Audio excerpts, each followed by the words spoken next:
નમસ્કાર મિત્રો, ફરી એકવાર સ્વાગત છે આપ સૌનું આપણી ચેનલ બી ક્રિએટિવ પર। વિડીયોનું થંબનેલ જોઈ તમને વિચાર આવતો હશે કે શું દૂધી પણ સોના કરતાં કિંમતી હોઈ શકે? તો આ વિડીયો જોયા પછી તમને પણ થશે કે ખરેખર વાત તો સાચી છે। તો આ દૂધીમાં એવી તે શું ખાસિયત છે કે તેને આટલી કિંમતી ગણાવી શકાય? તો વિડીયોમાં એન્ડ સુધી બન્યા રહેજો। ચાલો શરૂ કરીએ વિડીયો।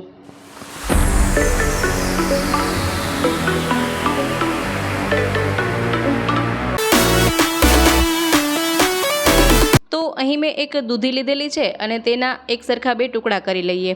અહીં આપણે કોઈ રેસીપી નથી બનાવી રહ્યા। આ રીતે અડધી દૂધી લઈ અને ત્યાર પછી તેની છાલ કાઢી નાખીએ। છાલ કાઢ્યા પછી આ છાલનો શું ઉપયોગ થઈ શકે એ પણ આપણે જોવાના છીએ, તો છાલને પણ ફેંકી નહીં દઈએ। હવે આ દૂધીના નાના નાના ટુકડા કરી લઈએ। અહીં તમે વધારે દૂધીનો પણ ઉપયોગ કરી શકો છો। અહીં મેં અડધી દૂધી લીધેલી છે। હવે બધા જ ટુકડાને મિક્સર જારમાં એડ કરી દઈએ। મિક્સર જારમાં ઉમેર્યા પછી તેમાં અડધા ગ્લાસ જેટલું પાણી ઉમેરીએ। અહીં આપણે મીઠું ઉમેરવાનું નથી, તેના માટે અહીં સંચર પાવડરનો ઉપયોગ કરી શકાય। થોડું સંચર પાવડર ઉમેરીએ અને થોડો મરીનો પાવડર ઉમેરીએ। જો મરીનો પાવડર ન હોય તો આ રીતે 4 થી 5 દાણા મરી પણ ઉમેરી શકાય। અને ત્યાર પછી થોડું અડધી ચમચી જેટલું મધ એડ કરીએ। હવે મિક્સર જારનું ઢાંકણ બંધ કરી આ બધી જ વસ્તુઓને સારી રીતે પીસી લેવાની છે।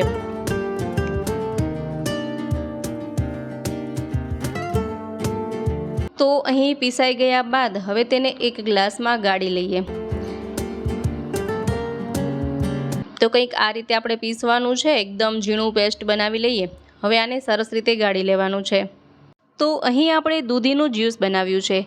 આ દૂધીના જ્યુસના એટલા ફાયદા છે કે જેની આપણે કલ્પના પણ ન કરી શકીએ કે આ સામાન્ય દૂધીમાં પણ આટલા બધા ફાયદા હોઈ શકે છે। જો આ દૂધીના રસને દરરોજ સવારે ખાલી પેટે પીવામાં આવે તો જેમનું વજન ખૂબ વધારે છે તેનું વજન ઘટવા લાગે છે।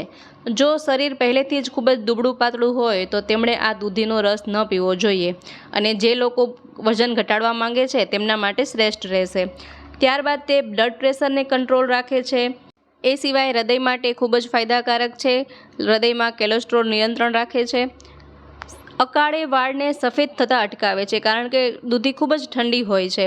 એ સિવાય પેટ સંબંધી સમસ્યાઓ દૂર કરે છે। લીવરને સ્વસ્થ રાખે છે। યુરિક એસિડ કંટ્રોલ કરે છે। શરીરને ઠંડુ રાખે છે। ચહેરા પરની કરચલીઓ દૂર કરે છે। એ સિવાય શરીરના નોર્મલ તાપમાન કરતાં જ્યારે શરીરનું ટેમ્પરેચર વધી જાય તો આપણે તેને તાવ કહીએ છીએ। તો તાવમાં પણ આ દૂધીનો રસ એટલો જ શ્રેષ્ઠ છે। જો દૂધીનો રસ પીવામાં આવે તો તાવ પણ ઉતરી જાય છે। આ રીતે દૂધીનો રસ ખૂબ જ ફાયદાકારક છે। એ સિવાય અનેક રીતે ઉપયોગી છે। તો ઉનાળામાં તો શરીરનું તાપમાન ઠંડુ રાખવા માટે દૂધીનો રસ અચૂક પીવો જોઈએ। ત્યારબાદ વાત કરીએ દૂધીની છાલને, તો આ છાલને પણ ફેંકી નહીં દઈએ। છાલને ખૂબ સારી રીતે ધોઈ નાખવાની। ત્યાર પછી એક મિક્સર જારમાં એડ કરી અને તેમાં થોડું પાણી મિક્સ કરી આ છાલને સારી રીતે પીસી લેવાની છે। તમે જાણતા હશો કે દૂધી તાસીરમાં ખૂબ જ ઠંડી હોય છે, તો તે ઉનાળા માટે તો ખૂબ જ ફાયદાકારક છે। આ રીતે પીસાઈ ગયા બાદ હવે તેને એક અલગ વાસણમાં કાઢી લઈએ। તો જુઓ, અહીં આપણે વધારે પાણી તેમાં એડ નથી કરવાનું અને કંઈક આ રીતનું ટેક્સચર રાખવાનું છે। આનો શું ઉપયોગ છે એ જોઈએ। તો જનરલી આપણે ઉનાળામાં માથામાં મહેંદી લગાવતા હોઈએ છીએ। તો મહેંદીથી એવું બને કે મહેંદીની પ્રોપર્ટીઝ ડ્રાય હોય તો આપણા વાળ એકદમ સૂખા કરી દઈએ છીએ, એકદમ રૂખા સૂખા એવા થઈ જાય છે। તો તેના બદલે જો આ દૂધીને પીસી અને માથામાં લગાવવામાં આવે તો તેનાથી સફેદ વાળ તરત જ કાળા થવા લાગે છે।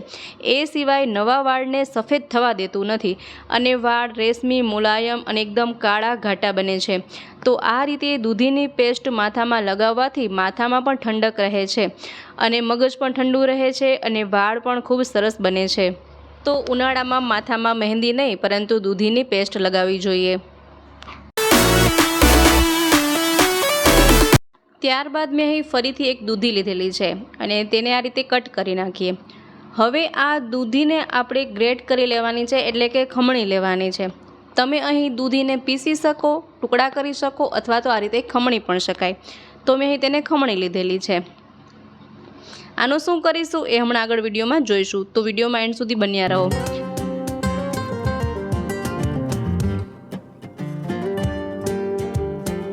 તો અહીં મેં દૂધી ખમણી લીધેલી છે. ત્યાર પછી એક મોટું વાસણ લઈશું અને ત્યાર પછી અહીં મેં લીધેલું છે નાળિયેર તેલ. નાળિયેરના તેલને આ વાસણમાં એડ કરી દઈએ. તમે અહીં કોઈ પણ તેલનો ઉપયોગ કરી શકો છો. ત્યાર પછી આપણે જે આ ખમણેલી દૂધી છે એ દૂધીને આ નાળિયેર તેલમાં ઉમેરી દઈએ, મિક્સ કરી દઈએ. અહીં આપણે જે પણ માથામાં નાખવા માટે તેલ ઉપયોગમાં લેતા હોય એ તેલનો ઉપયોગ કરી શકાય, પરંતુ નાળિયેર તેલ જે છે તે સર્વોત્તમ ગણાય છે. દરેક પ્રકારના વાળ માટે તે ફાયદાકારક રહે છે, એટલા માટે મેં નાળિયેરના તેલનો ઉપયોગ કર્યો છે. ત્યાર પછી આ રીતે કોઈ આછું કાપડ તેના પર ઢાંકી અને બાંધી દઈએ. હવે આ દૂધી ઉમેરેલા તેલને આપણે 3 દિવસ સુધી તડકે રાખી દઈએ. તો અહીં આ આપણે એકદમ કુદરતી રીત બતાવી છે કે આ રીતે શુદ્ધ દૂધીનું તેલ આપણે ઘરે બનાવી શકાય છે.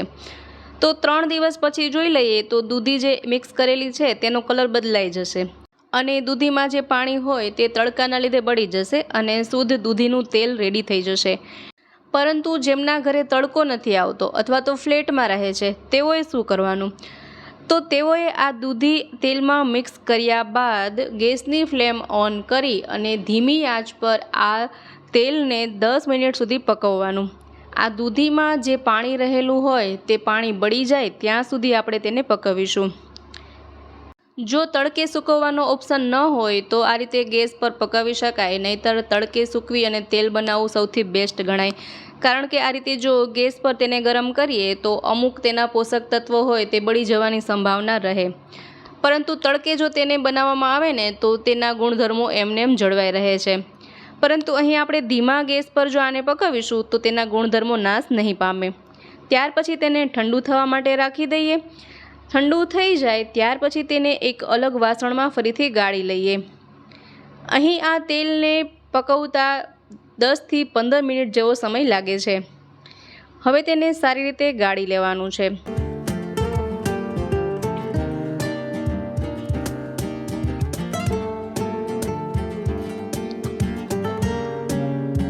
ગળાઈ ગયા બાદ કોઈ પણ પ્લાસ્ટિકની બોટલ કે કાચની બોટલમાં તેને ભરી અને સ્ટોર કરીને રાખી શકાય છે. આ દૂધીના તેલના જેટલા પણ ફાયદા ગણાવવામાં આવે એટલા ઓછા છે, કારણ કે દૂધી તાસીરમાં ખૂબ જ ઠંડી છે. તે વાળને ઠંડક આપે છે, મગજ ઠંડુ રાખે છે, સફેદ વાળ થતાં અટકાવે છે, સફેદ વાળ થયા હોય તો તેને કાળા કરે છે. એ રીતે અનેક રીતે ખૂબ જ ઉપયોગી છે. આઈ હોપ આ આઈડિયા તો તમને જરૂરથી પસંદ આવ્યો હશે. તો અહીં મેં દૂધી નહીં પરંતુ વરિયાળી લીધેલી છે. હવે આ વરિયાળીમાં 8 થી 10 એલચી એડ કરી દઈએ. એલચીને અહીં આપણે ફોલી અને ઉમેરવાની છે.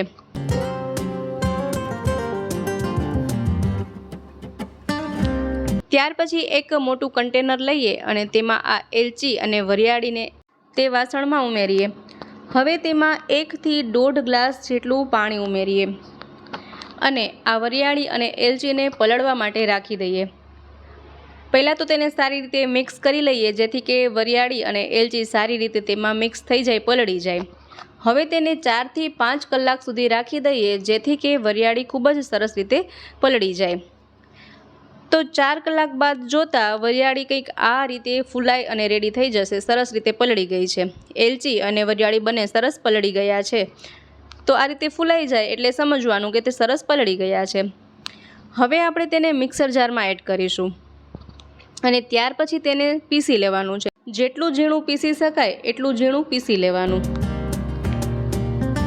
તો કંઈક આ રીતે પીસાઈ ગયા બાદ જુઓ, તમે જોઈ શકો છો કે સરસ પીસાઈ ગયું છે. હવે આપણે તેને ગાળી લઈશું અને આમાં જેટલું પણ એલચીવાળો પાર્ટ ગળાઈ જાય તે રીતે તેમાં ગાળી લેવાનું છે.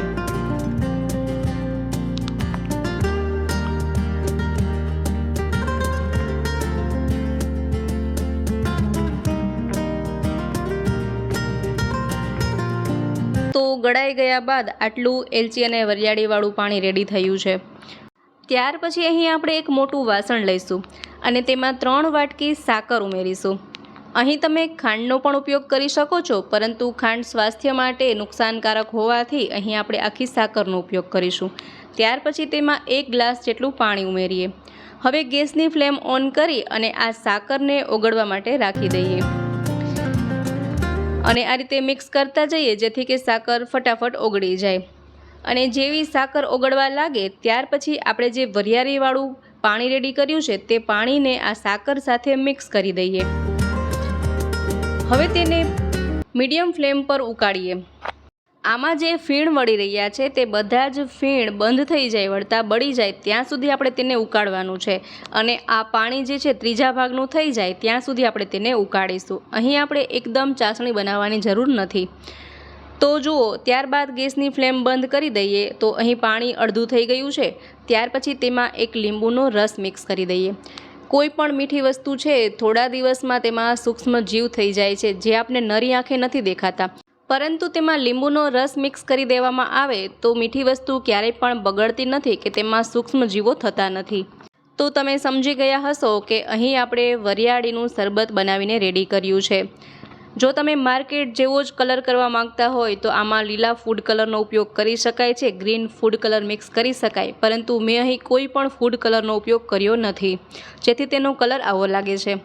ત્યાર પછી કોઈ પણ એક બોટલ લઈએ અને એ બોટલને આ સિરપ ઠંડુ થઈ જાય ત્યારબાદ તેમાં ભરી લઈએ. તો હવે માર્કેટમાંથી શરબતની બોટલ લેવાની જરૂર નથી. આ રીતે જ તમે વરિયાળી શરબત ઘરે જ બનાવીને રાખી શકો છો. મહેમાનને પણ આપશો તો તેઓ પણ ખુશ થઈ જશે અને ઘરે પણ તમે પણ પી શકો છો. અને તમે જાણો છો કે વરિયાળી તાસીરમાં ખૂબ જ ઠંડી હોય છે તો તેના અનેક ફાયદા પણ છે. અને અહીં આપણે ખાંડનો ઉપયોગ નથી કર્યો, સાકરનો ઉપયોગ કર્યો છે, એટલે સ્વાસ્થ્ય માટે પણ એટલું નુકસાનકારક નહીં રહે. તો આ રીતે તમે ઘરે જ વરિયાળીનું શરબત બનાવીને રાખી શકો છો અને બહારના સેકરીનવાળા શરબતથી બચી શકાય છે. જ્યારે પણ મહેમાન આવે તો આ રીતે આપણે તેને ઠંડુ ઠંડુ જ સર્વ કરીએ.